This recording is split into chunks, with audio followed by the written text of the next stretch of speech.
Diving into a shipwreck is finding history. But what happens when the ruin is a church, the heart of a sacrificed town? In Guanajuato, the La Purísima Dam hides the Temple of the Virgin of Sorrows, sunk decades ago to save a city. When explorers entered its silence, what they found was not a treasure, but a truth so monumental and empty that it is shocking. Stay until the end to see this cyclical marvel. Don't forget to subscribe, like, and share this mystery. The silence under the water is a blanket, dense and absorbing, that distorts light and time. For a diver, descending into the depths of a body of water is entering another world, one ruled by implacable physics and oblivion. When the goal of the immersion is a shipwreck, one expects to find history, a destroyed vessel, remnants of an epic. But what is one expected to find in the heart of a submerged church? The structure that was the soul of a community? In the waters of the La Purísima Dam, in Guanajuato, Mexico, the answer to that question was not a treasure, nor a ghost, but a truth so raw about life, sacrifice, and memory that it shocks even the most skeptical spirit. The explorers who managed to enter the Temple of the Virgin of Sorrows, which once gave life to the town of San Garro, not only found stone and water, they found a monumental void. What they found was intact memory, preserved by the element that drowned it, and an architectural testament to a forced catastrophe. This was not a natural tragedy, but an act of human will, a pact to save a city at the expense of a town. And what is inside this phantom church, that petrified testament, forces us to question the true cost of progress. The story of the sunken church is inseparable from necessity.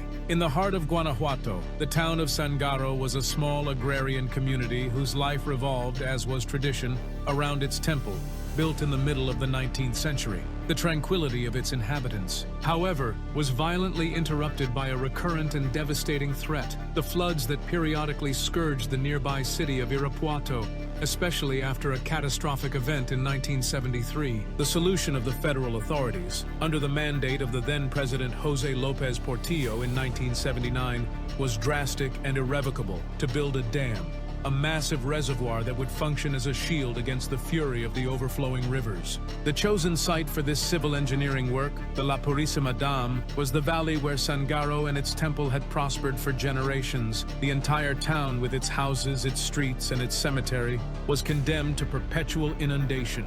Its inhabitants were relocated to higher ground, taking with them only what they could carry, leaving behind the quarry structure that was the center of their faith and identity.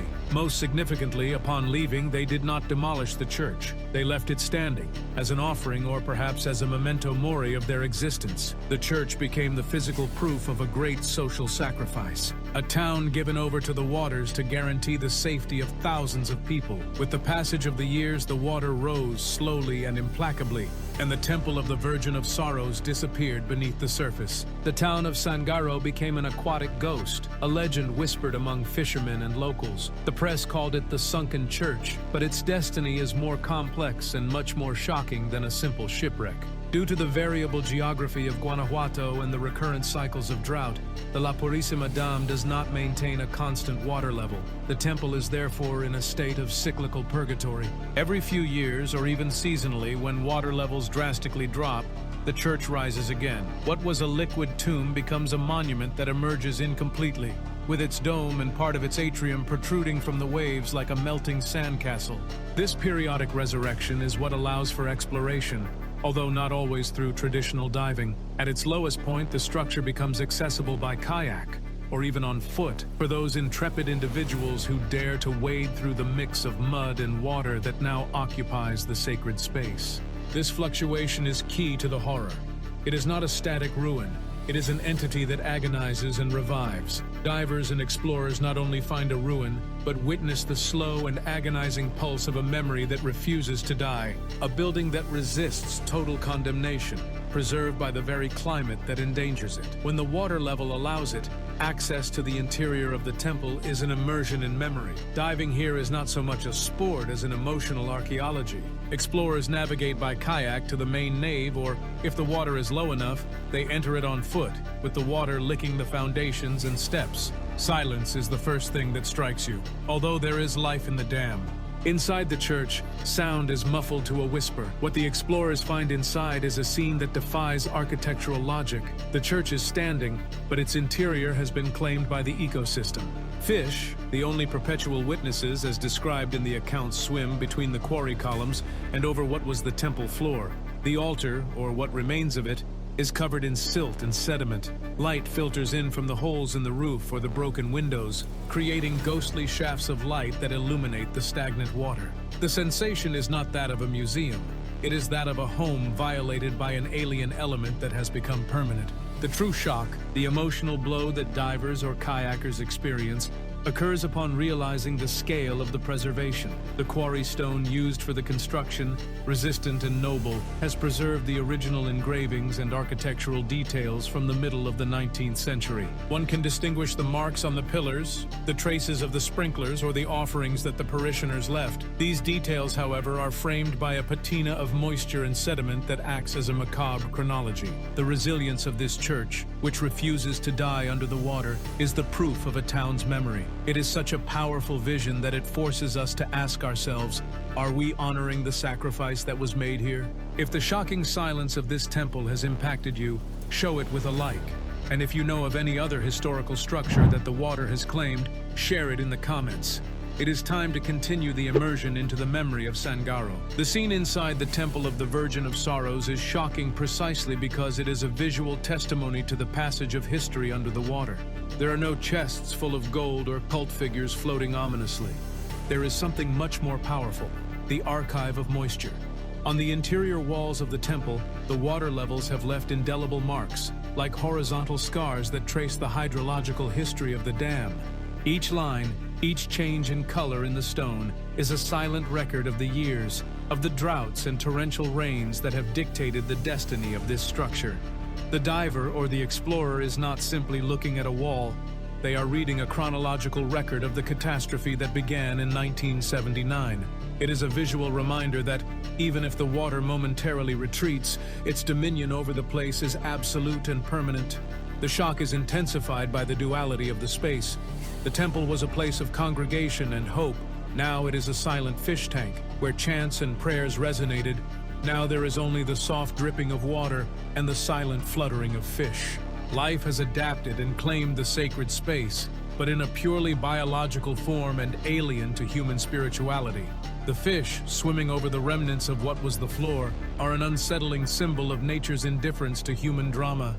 The interior is empty of humanity. No benches remain, no images. Everything was removed or disintegrated. Only the walls remain, screaming with the memory of those who were forced to leave.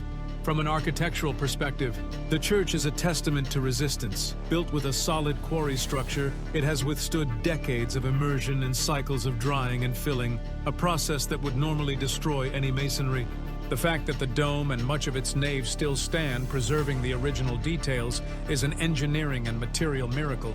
This allows the modern explorer to interact with a ruin in a unique way. One can touch the stone dating from the 19th century, knowing that for most of the last 40 years it has been submerged. The most overwhelming effect is the scale.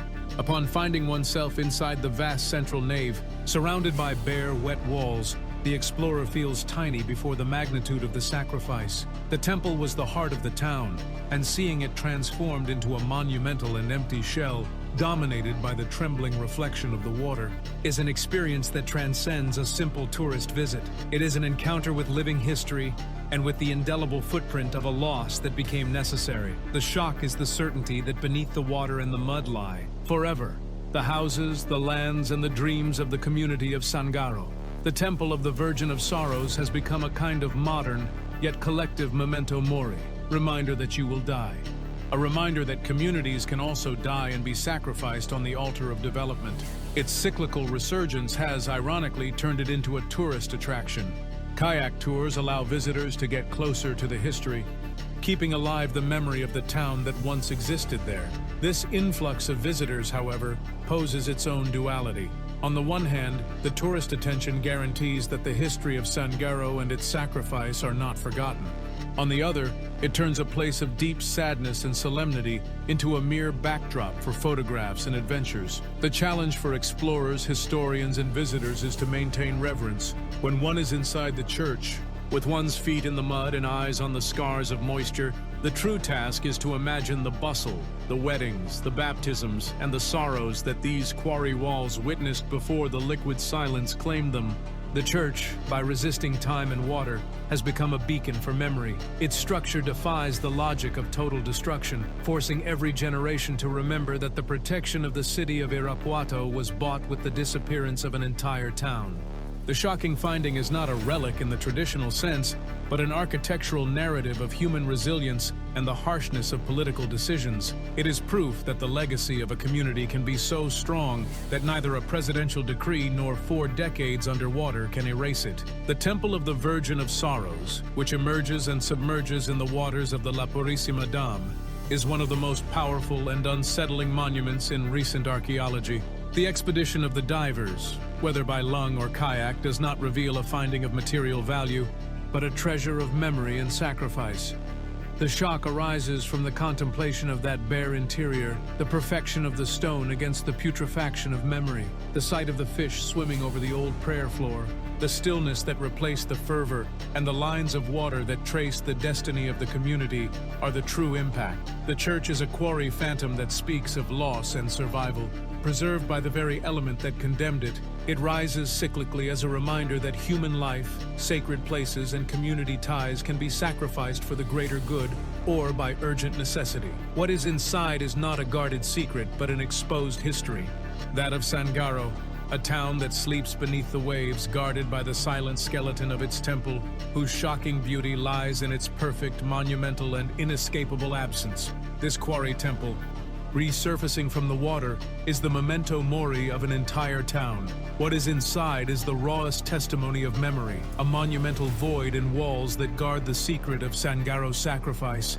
The exploration of these places reminds us of the true cost of progress. If this epic has fascinated you, subscribe now, leave your comment about this moving story, hit like and share the video. What other secrets do you think the depths of Mexico hold?